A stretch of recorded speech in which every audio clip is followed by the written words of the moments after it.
জীবনের গল্পে আপনাদের স্বাগতম। ক্যামেরার সামনে দাঁড়িয়ে আছে এই মুহূর্তে একটি বোন, আমরা শুনবো তারই জীবনের গল্প। আসসালামু আলাইকুম আপু, কেমন আছেন? আলহামদুলিল্লাহ, আমি ভালো আছি। আপনি ভালো আছেন? আলহামদুলিল্লাহ আপু ভালো আছে। আপনার নাম কি, কোথা থেকে এসেছেন? আমার নাম তৃষা, আমি বরিশাল ভোলা থেকে আসছি। বরিশাল ভোলা থেকে এসেছেন। আচ্ছা আপু, আপনার ফ্যামিলিতে কে কে আছে? যে আমার ছোট দুটো বোন আছে, আমার সৎ মা, আমার বাবা।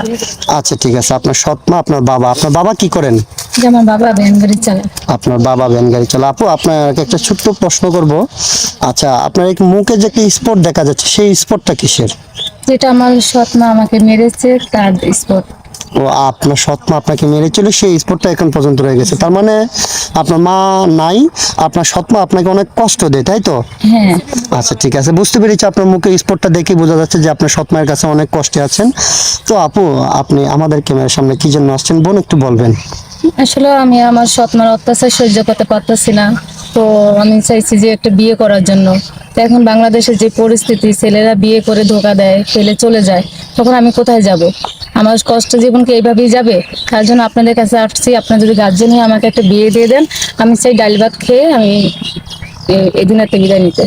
আচ্ছা আচ্ছা ঠিক আছে আপু, আপনি সুন্দর কথা বলেছেন।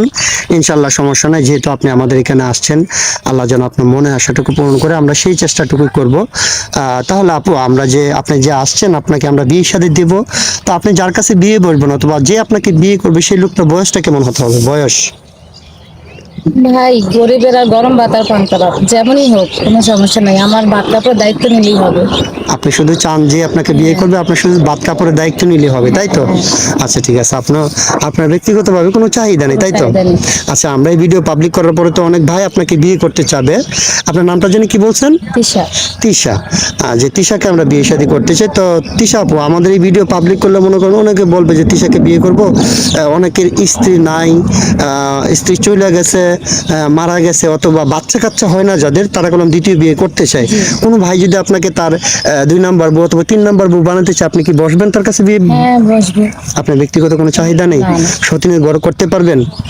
সত্যি ঘর করতে পারবো না, যাতে বউ নেই, বউ চলে গেছে, ওরকম হলেই হবে। আচ্ছা, যদি কেউ বউ থাকা অবস্থা আপনাকে বিয়ে করতে চায়, তার বউ যদি অনুমতি দেয়?